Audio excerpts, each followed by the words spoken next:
Hey guys, Aaron here. Hope you enjoyed the Zelda video. I'm going to be doing a behind the scenes visual effects breakdown to show you how we did most of the shots.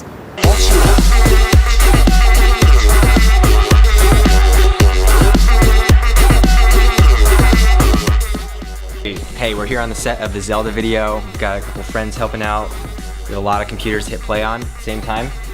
Aaron's doing some cool camera tracking, so as we're going through the Zelda levels, all these little paper toon effects are going to be coming on outside the video. So this shot here of the horse running through the different environments, what we did is we made a huge composition, super wide, where we were able to line up all three different backgrounds and then have the horse run seamlessly through all of them so that it looks like one continuous shot. And so by first making a huge composition, we're able then to use our region of interest here and then crop down our composition just to one at a time. We can see now that we have a new comp size. All of our other data is still there, and we parented it all to this null object, so now when we move the null object, everything's going to move along. So first we exported that middle shot, and we export this far left shot, and then we can do the far right shot as well. And then we export all of them and play them back at the same time. With the shot here of Zelda swimming through the water, we used a wave world effect, which is found in After Effects, and we parented the position of the wave producer to Zelda so that we can see that the wave is actually following him and it's bouncing off the sides as though he were actually in the iPad. And then this shot where we have the bulge running through the wire, actually all we did was add a bulge effect here in After Effects. And you can see here without it, we just tracked it along the wire, made it look as though it was running through there. And yeah, a really simple shot. So I drew dozens of these drawings. We scanned them in, we animated them. It's called Toon Effects, and actually it's kind of inspired from one of Aaron's products that he put out last year. So virtually all of the cartoon effects that you see in the Zelda video are available for download if you would like to put them into your own videos. We have a product called Toon Effects and Toon Effects 2, which we have on vfxbro.com, and you can see here we have some pre-keyed samples. And what this product does is allow you to take these cartoons, they've already been keyed out, and you can go ahead and put them in your own videos, and there's even training that shows you how to do it. Okay, so this is our animation map.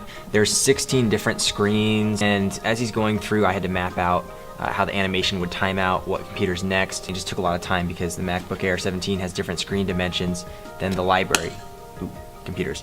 And so because of that, we had to make sure all our dimensions were different, and essentially every video is just full screened and then playing. So for example, this is the video of the scary cave. I think it's library number 5. This is just a video, and then we hit Command F full screen, and we'd hit play, and when they're all synced, you know, it would all time together correctly.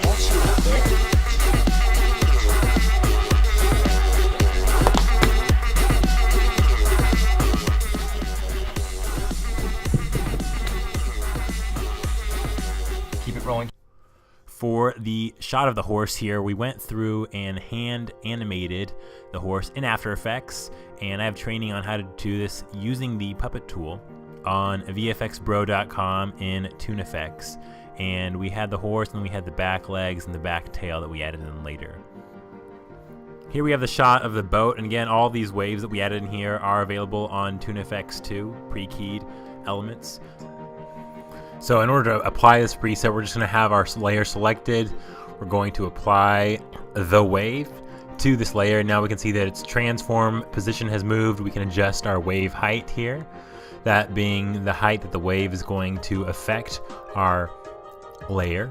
And now what I'm going to do here is move it along. We can see that it's automatically animating this as though it were riding on a wave. So we're just moving this around on our composition, and we can see that the position and the rotation has been adjusted. I'm going to duplicate this layer 2 more times, so we have 3 different boats, and we can see that they're actually all acting as though they're on the same wave. So that's pretty cool. The position of our boats is actually going to be affected relative to the other boats. So now if we render through this here, we can see that we have one wave that is affecting all of these boats at the same time, and we have used no keyframes, done no animation, and again, you can download this preset for free on vfxbro.com. Link will be in the description. For most of the shots, I was able to use Mocha Pro, but we did have some shots where you wanted a nice 3D motion track. Here I am using PF Track. I've got a tutorial with a link right here that you can click on if you want to learn how to do it. And so we had that 3D motion track, and then here we used this piece of paper that we taped onto the printer, and then I used Mocha here to do a very simple planar motion track in Mocha Pro. Make sure to turn on the perspective. And again, I've got tutorials on how to do this as well on vfxbro.com. There's going to be a link in this video on how to do that. We can look through here the timeline of all of the motion tracking that I did. You can see I have several null objects.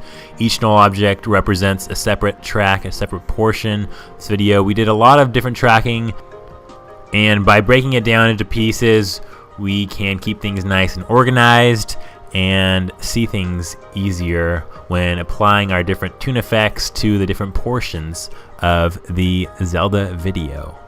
So that was the visual effects behind the scenes breakdown. I'm the VFX Bro. Until next time, take care.